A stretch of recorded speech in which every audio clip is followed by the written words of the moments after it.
자, 그러면은 한 주간의 시장을 좀 정리를 해보면서도 다음 주를 준비하는 시간을 갖도록 하겠습니다. 이번 주 핫 리뷰 유안타증권 김덕호 FA 나오셨습니다. 어서 오세요. 네, 안녕하세요. 안녕하세요.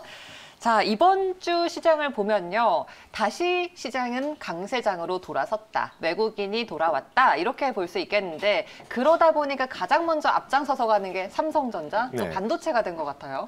네, 그렇습니다. 사실 이제 삼성전자가 아무래도 이제 실적 발표가 또 있다 보니까 다시 이제 실적주의 실적 장세에 대한 어떤 그 기대감들을 함께 더불어 가는 것 같습니다.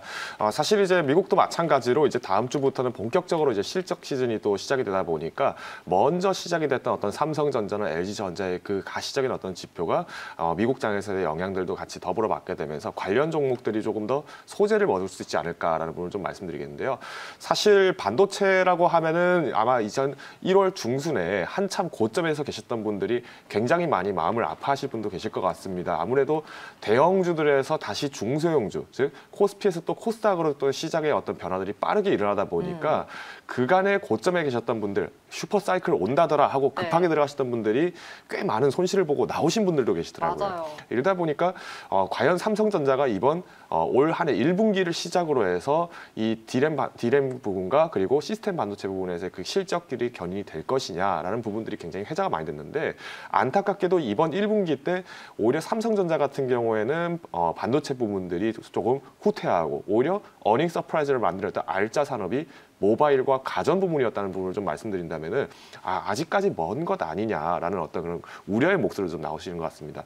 자, 근데 이제 재밌는 사실은 반도체 가격이 지금 이번에 다시 또 계속 꿈틀거리면서 올라오고 있는데 그 원인 중 한 가지가 이번에 삼성전자가 마찬가지로 반도체 부분이 지난 4분기 때 대비를 했을 때보다도 실적이 더 후퇴했던 원인은 미국의 현지에 있는 공장에서 마찬가지로 한파 영향을 받다 보니까 연간 매출 약 3천억 원 정도의 그 손실을 봤다라는 추정을 지금 하고 있습니다. 그러다 보니까 오히려 본격적으로 어떤 기후 영향이 조금 적어지는 봄철부터 해서 다시 정상화가 되기 시작했을 때는 분기 실적이 다시 한번 반도체 부문으로부터의 시작이 견인될 수 있지 않을까라는 부분을 좀 말씀드릴 수 있을 것 같고요. 최근에 바이든 대통령이 마찬가지로 인프라 투자를 굉장히 강화를 하기 시작하면서 국책 사업이라든가 이런 부분들을 굉장히 강화를 하고 있습니다. 여기에 이제 반도체 사업 부분에 대해서의 어떤 R&D라든가 기술주들에 대한 부분들, 이 부분들을 조금 더 적극적으로 지원하겠다. 여기에 반도체 공급망에 대한 대책 회의를 하겠다면서 인텔과 삼성전자를 또 불러들이는 이런 이슈들이 있다 보니까 오히려 반도체의 수급 현황은 오히려 굉장히 급해지고 가격은 올라가는데 공장을 돌리지 못했기 때문에 실적이 후퇴한 정도다라는 걸 말씀을 드리겠습니다. 그래서 앞으로의 그 판이 커지는 어떤 그 사이즈가 커진다는 표현을 좀 제가 말씀을 드리고 싶은데 이런 시점에서는 다시 한번 그 반도체주들이 그간의 실적을 평가를 잘 받지 못했다가 실적으로 다시 한번 반등을 할 수 있는 그 좋은 모멘텀들이 나타나고 있기 때문에 오히려 현재 시점에서는 그 실적이 좋았던 그리고 그 실적주들이 강했던 업체들을 다시 한번 공략해 볼 수 있는 좋은 기회가 되지 않을까라고 말씀드리겠습니다. 네. 이번 주에 이제 저희 실적 발표 날도 뵀었잖아요. 그때 그렇죠. 삼성전자를 관심 있게 봐라라고 해주셨는데 그런 분들 정말 많으실 거예요. 급하게 이제 반도체 좋다고 해서 들어갔다가 물렸는데 버티고 버티다가 이번 주에 좀 수면 위로 살짝 올라오시고 계시는 분들이 상당히 있으실 것 같습니다. 자, 그러면 픽은 어떤 겁니까? 네, 반도체 관련 종목들이 굉장히 많은데요. 대표주보다는 아무래도 조금 후공정이나 전공정들을 좀 소개드릴까 합니다. 네, 제가 소개드릴 종목은 바로 ISC입니다.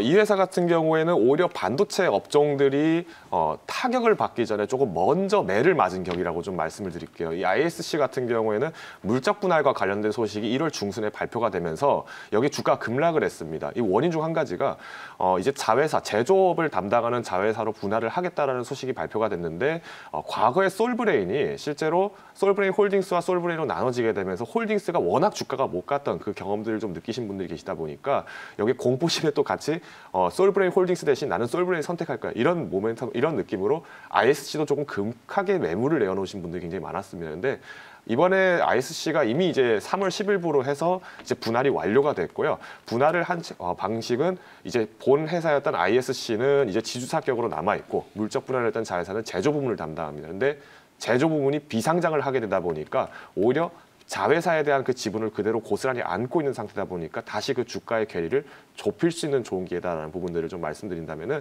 실적이 강했던 이 기업이 있어서 이제 비메모리에 대한 소켓 부분도 투자가 강화된다는 점. 그래서 두 가지 호재를 한 번 더 기대해 보시면 좋을 것 같습니다. 네, 소모품이에요. 소켓이죠. 그렇습니다. ISC 지금 자리에서 관심 있게 또 지켜볼 수 있는 종목으로 말씀해 주셨습니다. 자, 그리고 이번 주에는 또 비트코인과 관련해서 코인 그리고 여기에 지분 투자를 한 투자사 아니면은 그 거래소와 관련된 이슈들이 좀 많았는데 두나무가 상장한다라는 소식이 들려오죠.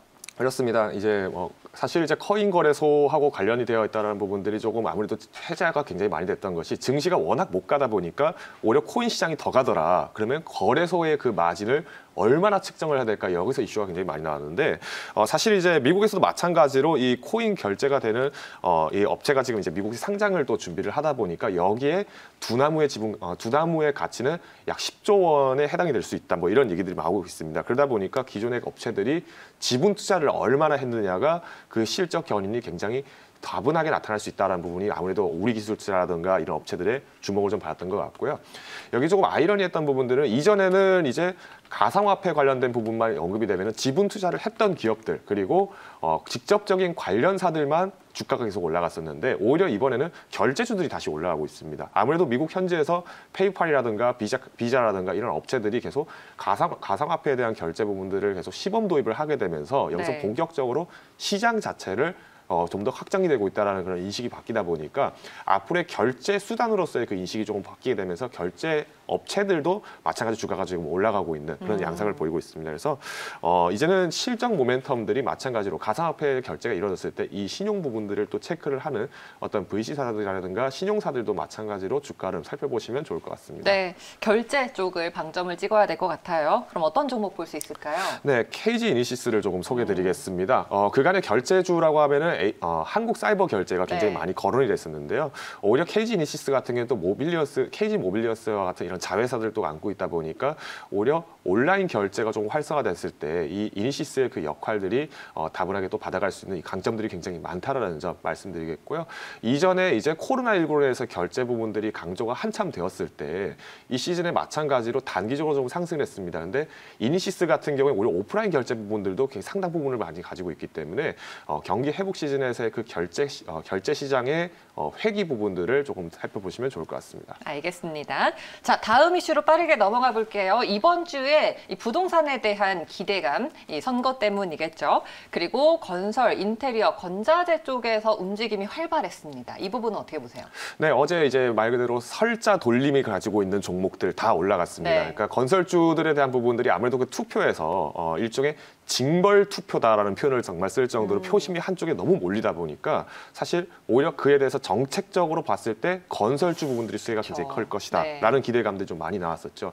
그러다 보니까 건설주, 철강, 건자재, 뭐 인테리어, 가구주들, 뭐 심지어는 이제 이사를 갈 수 있으니까 가전도 뭐 만들어야 할 것이다 이런 얘기들이 많이 나왔는데 결국 건설주라고 하는 것은 우리가 경기 민감주의자 어떻게 보면은 또 기간 산업의 역할을 또 해줍니다. 즉 경기가 회복기가 될 때는 우리가 뭐 K 뉴딜 아니면 뭐 무슨 뉴딜 산업 이렇게 하듯이 실질적으로 그냥 뉴딜 즉 우리가 뭔가 새로운 걸 개발하고 만들어내고 지어내고 뭔가 제조를 하는 이런 업종들이 굉장히 강해지다 보니까 건설주 자체가 지금 경기 회복기에 진입을 하게 되면서 건설주들이 좋아질 거다 얘기가 많이 나왔는데 여기에 추가적으로 주가를 조금 더 빠르게 갈 수 있도록 등을 떠밀어준 효과가 나지 않았나. 그래서 어제 장에서 마찬가지로 조금 주가가 조금 높게 상승을 했다라는 부분을 좀 말씀드리겠는데요.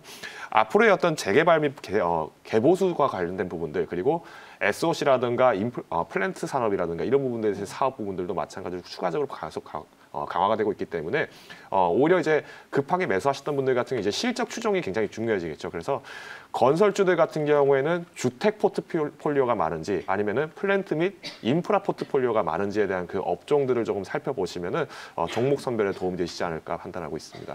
알겠습니다. 재개발, 재건축을 또 키워드로 잡아봐야 될 것 같습니다. 그러면 어떤 종목을 볼 수 있을까요? 네, 인선 ENT입니다. 사실 이제 건설에 들어가지 않는 종목인데 왜 이 종목이냐라고 말씀드리신다면 건설을 하고 재개발을 하게 되면 마찬가지로 폐기물이 나옵니다. 이 폐기물을 치워줄 수 있는 캐시카우 역할을 하는 것이 바로 이 폐기물 처리 업종들인데 인선 ENT가 최근에 이 처리를 하는 업종들을 계속 꾸준하게 인수를 하기 시작하면서 몸집을 키워나가고 있어요. 앞으로의 어떤 폐기물 처리 관련된 부분들의 사업을 조금 인선 ENT가 미국의 뭐 리퍼블릭 서비스처럼 마찬가지로 이런 어떤 캐시카우들을 꾸준하게 양상할 수 있는 어떤 좋은 모멘텀이 될 수 있지 않을까 말씀드리면서 인선 ENT 소개드리도록 하겠습니다. 알겠습니다. 자, 이번 주에 핫 이슈들에 따른 종목들 만나봤고요. 그럼 오늘 시장의 탑픽을 빠르게 좀 하나만 짚어주신다면. 어제는 설자가 갔으니 이제 칼자가 들어가는 케미칼들을 좀 봐야 되지 않을까. 화학 섹터를 조금 한번 보실 필요가 있지 않을까 생각이 되는데요. 사실 이제 케미칼 같은 경우에는 이제 바이오 부분이냐, 그쵸. 석유화학 부분이냐 이 부분들이 조금 많이 해자가 됐는데 조금 종목을 좀 거론을 드린다면 SK 케미칼을 좀 말씀드리겠습니다. 사실 바이오 부분에 대한 바이오 에너지 관련 부분을 조금 매각을 하면서 생활과학 부분과 그리고 여기에 추가적으로 그린 케미칼 부분들을 강화를 하겠다라는 얘기가 나왔기 때문에 오히려 조금 더 사업 집중 면에서 보았을 때 그리고 실적 대비했을 때 주가가 상당한 괴리가 있다는 점을 좀 말씀드린다면 SK케미칼 이제 다시 한번 실적주로서 주목을 하셔야 된다고 말씀드리겠습니다. 네, 알겠습니다. 자, 오늘 김덕호 FA와 함께 이번 주 정리를 하면서 또 오늘 관심주까지 만나봤습니다. 말씀 여기까지 드릴게요. 고맙습니다.